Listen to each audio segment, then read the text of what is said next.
Hello, everyone. In this day and age, arguments on the internet with total strangers are common. And it's really not worth bothering convincing anybody about something when your opponent starts basically personally attacking you, like saying, oh, you're just stupid, you're just gullible, nobody cares what you think, blah, blah, blah. This is, debate 101, time to block and move on.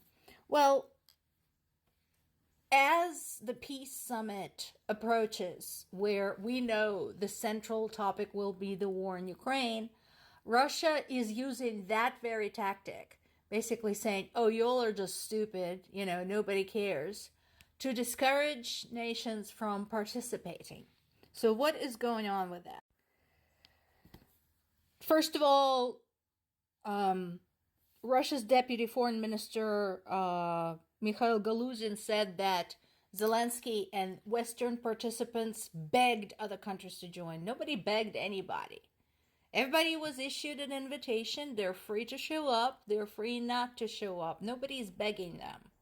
The argument was made that the war has direct impact on them, which is at this point doesn't need any proof because proof has been provided. The longer conflict with Ukraine has been going on for over 10 years. The war is going on for almost 2.5 years. And the impacts to the world have been profound. And let's see, several days ago, we had one segment where I showed you the maps and how it's all connected.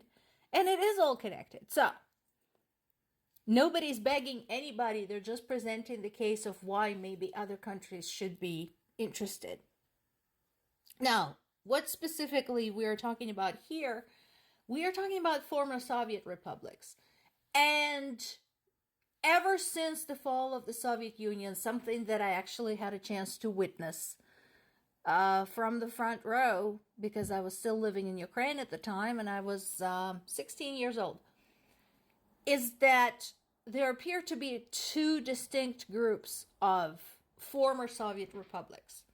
One group, like the Baltic states, like Ukraine, are really striving to be independent. They want to be done with all the Soviet garbage. They want basically to reclaim their identity as a country. And some of them used to be, before the Soviet Union, parts of the Russian Empire, usually invaded and subjugated.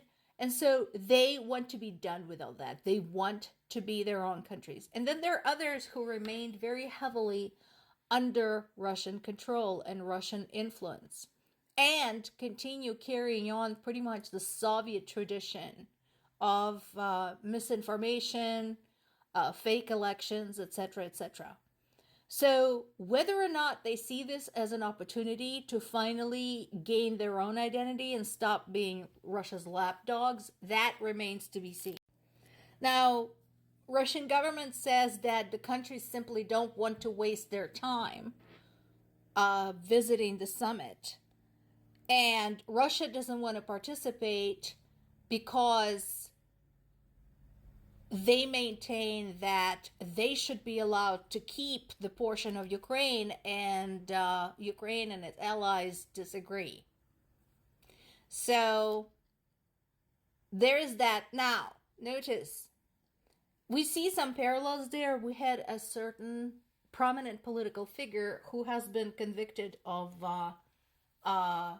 34 crimes recently, who is now convicted felon, who said, well, they wouldn't let me testify even though he was offered to do so. And I don't even know what my crimes are, even though he was asked by the judge, do you understand what the charges are? And he said yes. I strongly suspect that when the summit begins and they start talking about what Russia is doing, Russia is going to start complaining, well, how dare they discuss me without my being present, even though they have been invited? And how dare they put pressure on me? I don't even know what my problem is or what my crime is, even though it has been informed. It invaded its neighbor. So I am anticipating that scenario. We're going to treat this as a developing story. I'm sure there's going to be multiple pieces of news from multiple sources all over the world about the summit. Now, another part of this headline is important. Russia plans to end foreign adoptions for the Russian kids. Russia had long since been the source of adopted children that got adopted into European and American families. It looks like that is going to stop. And I'd like to point out specifically to American families that we have tons of kids stuck in our foster system. So maybe instead of risking your lives going to Russia, where being an American right now is extremely dangerous, maybe consider fostering or adopting locally. Now, this is from the Independent. Independent is not the best source because of the biases. So I am still looking for confirmation for this particular piece. So stay put on this. But apparently there's been a protest in Moscow by Russian women who were demanding the return of their mobilized husbands from Ukraine. It was very small, only 18 women, and they personally appealed to Defense Minister Belousov, who was appointed to the role just last month as the result of Putin's shakeup of the cabinet, yet another shakeup. They demanded the limits on serving in the war. And now, again, this is very telling. They don't have a problem with the war itself. They're not protesting the war. They're protesting the fact that their husbands have to go there and stay there. I want to draw this line because there's some people saying, well, not all Russians support Putin. This is very telling. How they protest is important. Poland's prime minister, once again, speaking up about the realities of Russia's influence on the European Union. Once again, has been talking to basically European community about Russia's interferences, which we now have plenty of proof since we've had Russian agents caught in pretty much everywhere in the EU, including Poland. And like Emmanuel Macron, he is not mincing words. He's basically saying, you have to vote, you have to decide Europe's future, you have to think about how we are going to address this threat. And he's absolutely right. He's absolutely right. This pertains to everybody. And of course, it doesn't help for Poland specifically that it shares a northern border about 142 miles or 230 kilometers against Russia's Kaliningrad, which incidentally used to be a city of Königsberg. You notice that is not a Russian name, which they basically hacked off of from another country. But that has become a highly militarized Russian enclave, and of course, Poland does not feel warm and cozy with that kind of neighbor. So they know what they're talking about. Listen to them.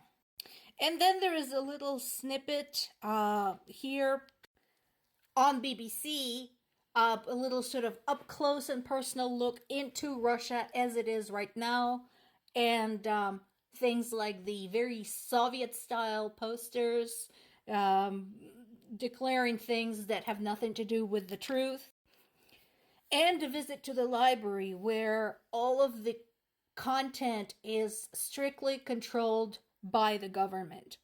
I encourage you to read the whole article because we need to understand who we are up against and what their interference is leading to.